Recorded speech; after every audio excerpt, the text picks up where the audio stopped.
Hey y'all, I'm making this video for Gorge runs, and Wasabi Grit will be doing some Gorge clinics coming up here soon, and this is sort of an overview of what happens in the Gorge, both from the land to the water, and then also once you're paddling, reading the water, some of the technique that we'll be practicing when we get on the water.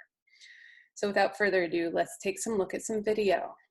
So this is April Zilg's video. She is one of the Johnny Puakea paddlers. She's really awesome. That's all I know about her. So let's see what she's going to be doing. So this is a run from Viento Park, downwind, which is east, past Drano Lake, halfway. And then on the right is where Swell City is. And then this is Hood River, the waterfront park. So this is about an 8-mile paddle. This is Viento Park. These are typical conditions for Viento.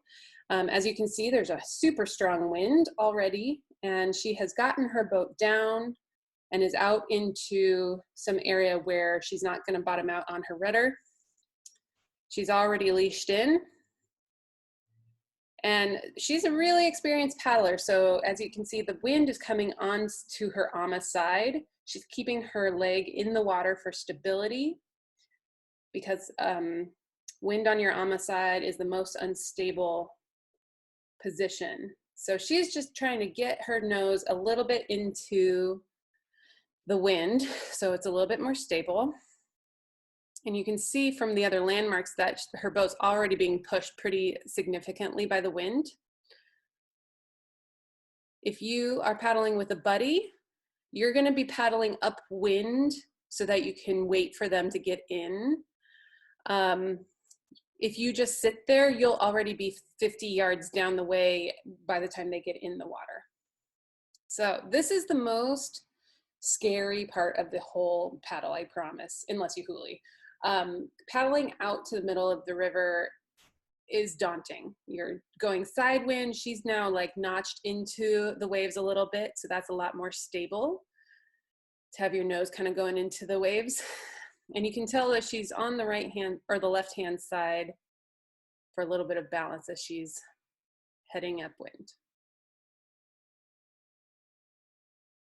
She has stopped perpendicular to the wave sets. That's a really safe place to be. You always want your nose and tail to be running perpendicular to the waves. Being parallel to waves is super bumpy, is super royally.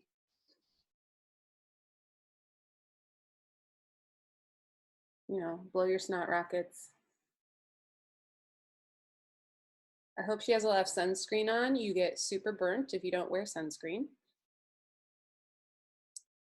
So you can see how much her boat's rocking with that wave set. All right, so she's getting herself turned into the waves. And all of a sudden you see her pick up some speed. Like all of a sudden she's like heading downwind and she's going. So again, April is an expert paddler. I'm gonna guess that she's very competitive. And right now she's just in some like mild bumps. Like I know that that looks really daunting for anyone who's not been out in the gorge, but these are mild waves. And you can tell they're mild because she can just paddle over them. She's just paddling. She's not trying to catch waves. There's not much to catch right now. So you'll just kind of be scooting over the waves. She is trying to get a little bit out into the middle of the water because waves are usually bigger in the middle of the river. And if you're ever going left, like she is, over to Washington side, this is again, your ama is on the wind side of your boat. So you want to be doing this with some intention and being aware of the pops of your ama. Okay, now she's getting going. You can tell that her speed is picked up a little bit. Now notice how her rate differentiates often. She's not a rhythmic paddler in the gorge, and you shouldn't be. The gorge is all about feeling your boat. Your boat is going to go through natural rounds of feeling really fast, feeling completely like it's getting sucked backwards, and slow. You change the rate of your paddling based on those feelings. And when we get a little bit, see right now, she's riding a wave. You can see that the nose of the boat is going the same speed as that wave set in front of her, right? That's surfing. You stop paddling when you're surfing so that you can stay right on the wave. If you keep paddling, you will go over the wave set and you'll bottom out and you'll just like stop. So she is working hard to get up on a wave, riding it, finding the next wave. And you can tell her boat goes back and forth, right and left, right? The gorge has wave sets that run, one runs towards Oregon and one goes towards Washington. So there's always sort of a very like wide V of wave sets happening in the gorge. And all wave sets tire themselves out eventually. So you can't just ride one wave from Viento to Hood River because waves are born, they have a middle age, and they die. So your job out there is to ride a wave in its middle age and then find the next bump to try to get on. And you try to connect those bumps, and that means that you'll be sort of doing a zigzag from wave to wave.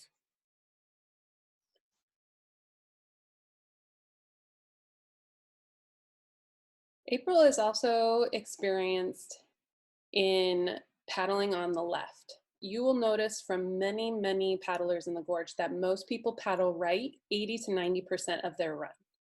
That's because the right-hand side is your safest side. You are going to be brace stroking so much during your paddling. And being on the left means you don't have the ability to brace stroke, okay? So this, what she's doing by paddling on the right so much is a little bit more advanced.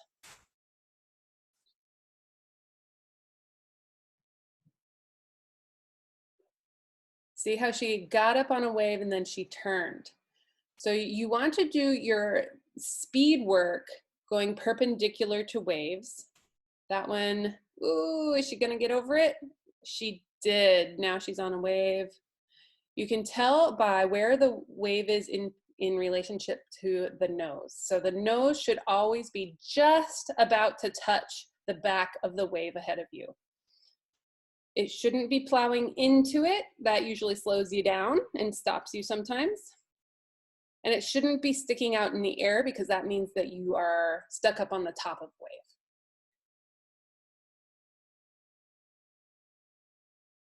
Can you see how she's starting to connect these waves by going left and right? There, she found another one going that way, and she's going to be looking for the one that goes left here in a bit. But she got a really good wave here.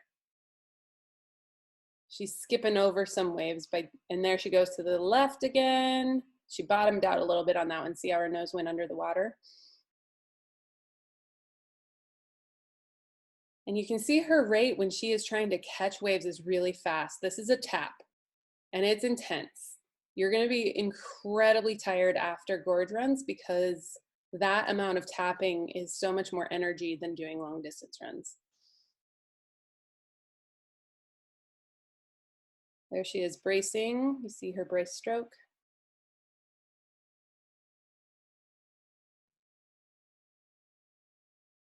So as you watch these, notice that she doesn't look backwards. You are never looking for the wave that's coming towards you. You are feeling the wave coming towards you.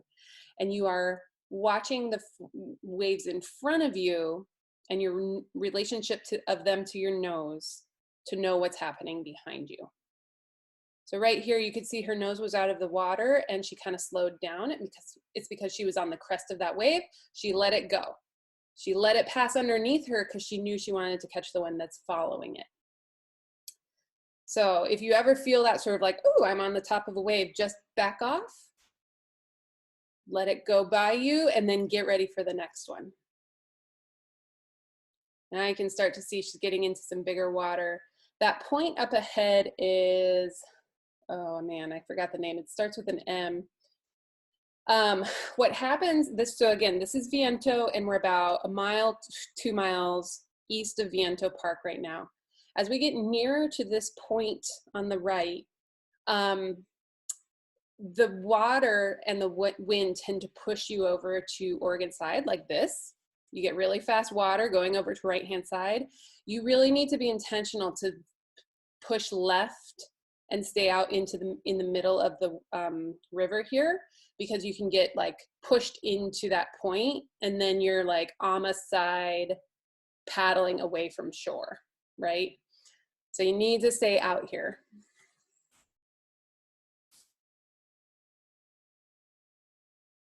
Most paddlers have the most difficult time with learning how to surf left.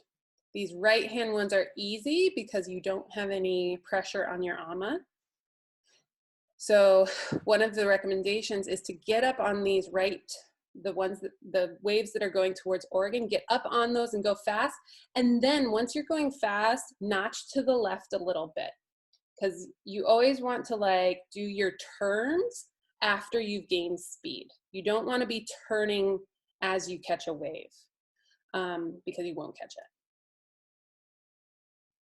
In our grit clinics, we are going to be stopping often, every 5 to 10 minutes, so that you can have the group reconvene.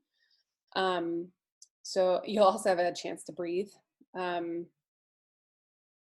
When you stop in this big water, just stay pointed perpendicular. Keep pointing east, letting the waves come underneath you and roll right past you. If you put your feet in the water, it'll slow you down, and it is a stabilizer. And then you just always have your paddle on the right-hand side for a brace. See how she just turned left after she got onto the wave? And she caught this other tinier bump that is going left, and now she's connected it to the right-hand one.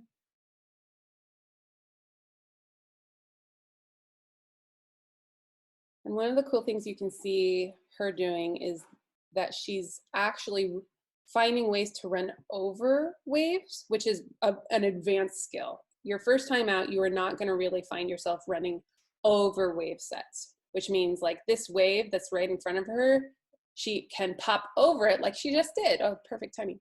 And she got the next wave set ahead of her. You have to be looking for a specific sign in the waves and it's like, imagine there's 2 mountains of waves, one going right, one going left.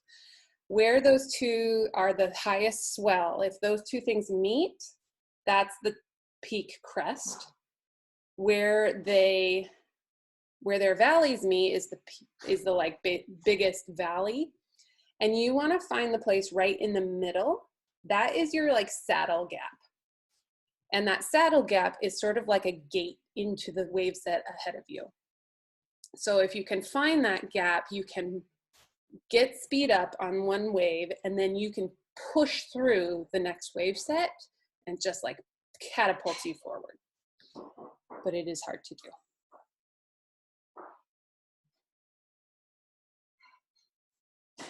So notice that her speed here is 9 miles an hour, 10 miles an hour. Her speed when we started was 7-8, and that is solely due to the size of the waves. You can see these waves are so much bigger. So she's leaning back because she's trying to get her nose not to dig into the next wave ahead of her.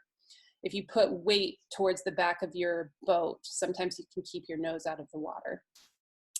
So this is the reason why I recommend not bringing a hurricane or a kooky out into the gorge, because their noses are so pointed and they have less volume in the nose that,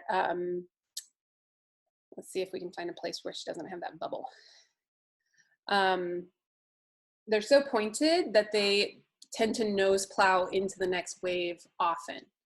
That's going to slow you down. It's going to keep you from like riding waves harder and faster. So they're just boats that aren't quite made for this kind of stuff.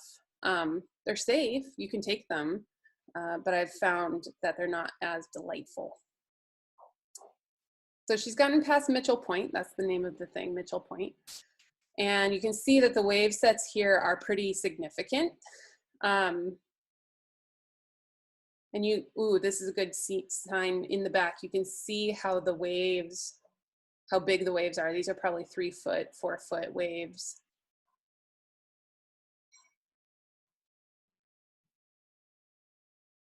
So there's a lot of good opportunity to just hang out and rest, right? And she rests often with her paddle over her legs, ready for a brace stroke at any time. There's a brace. And she's always looking around for her teammates, for her buddies. Oh, see, she missed that wave set. Let me go back and show that again. Let's see if we can find it again. So she's gonna miss this wave set. She's gonna try to make effort and see how the wave is right underneath her butt and her nose is out of the water. That means she's on the crest of the wave. She's never gonna catch that. Don't work hard for that. Wait for the one that's coming behind it. And there she got it. She's up on the wave set again. She's backing off. She's gonna let it go. Here it is again. Now she's getting it. Now she's getting it. Nice, flying her ama. Very cool. Let's see if she takes her boat out at the end.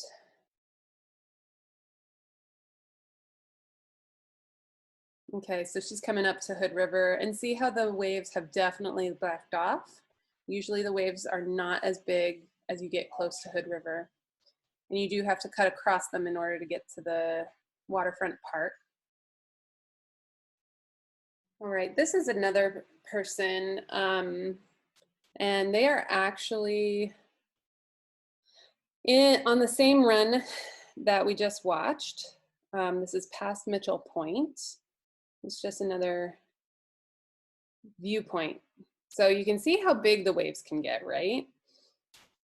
And this person is a little less experienced than April. So you can see that he tends to nose plow quite a lot. That means that he's either not used to like keeping himself back on the wave, and sometimes you have to like drag your, you have to hold your paddle in order so you don't go so fast. And that'll keep you on the wave rather than nose plowing in front of it. Or it could be that he's a little bit too heavy for his boat. So this is what I meant by not getting over to the Oregon side. Look at how close he is, and the waves keep going towards that shore. So you have to scooch left. You can't just ride your right hand waves. And there he goes, he's scooching left a little bit. And he does a lot of bracing once he gets up onto a wave. I did want to show you also somebody who's just so experienced. This is Johnny Puakea, so the person who makes the boats that many of us paddle. And this is Johnny in Swell City. So this is right by the fish hatchery, probably three miles west of Hood River. And this is where the biggest conditions are in our stretch that we'll be doing. I tend to not have people go over to Swell City unless they feel very confident or have done a lot of gorge runs already. So let's see what this looks like.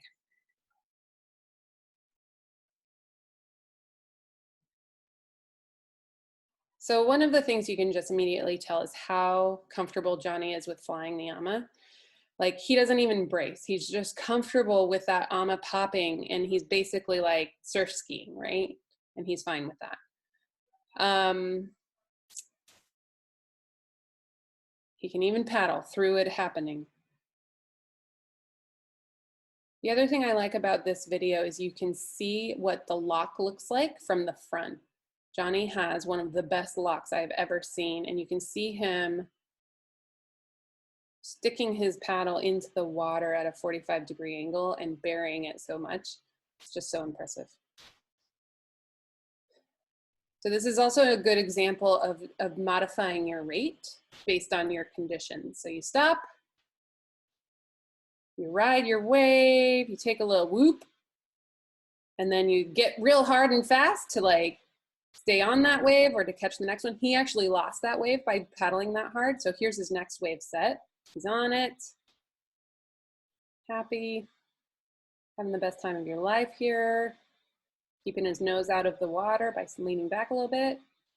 And those little strokes are basically like you're just keeping momentum on that wave. Sometimes it's because you're bored, right? So that was Johnny. And then I'd also like to share with you one other thing that happens in the gorge. There are people out there who just go out and ride the stern wheelers wake. So let's take a look at riding the stern wheelers. The stern wheeler goes out from Cascade Locks, and there are groups that will just go out and play. Take a look at the speed, and barely anybody is paddling. So you are just moving at the speed of the wave. And this is such a consistent wave set because it's man-made that it can carry you for miles if you can stay on your wave set. It's also so consistent that you can be right up against another person, right? You're not having to go back and forth. When we're paddling in the gorge water, you will never ever be this close to somebody. It is wise to stay 30, 40, 50 feet away from folks because you never know which way they'll be surfing. And if they're surfing fast into you, it's hard to like turn when you're surfing fast. So give people lots of space. Everybody's having a great time with this. Look at how fun that is. Can't stop smiling.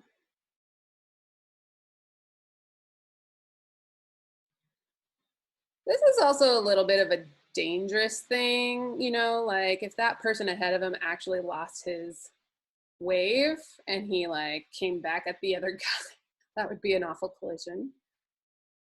So I haven't done this more than once, but it is something to shoot for if you are interested. All right, that is it for now. We're going to be practicing so much of those skills that you saw modeled so easily, and you are going to not get it for your first many times out there, but we'll continue practicing and growing together. I hope those were helpful. Cheers.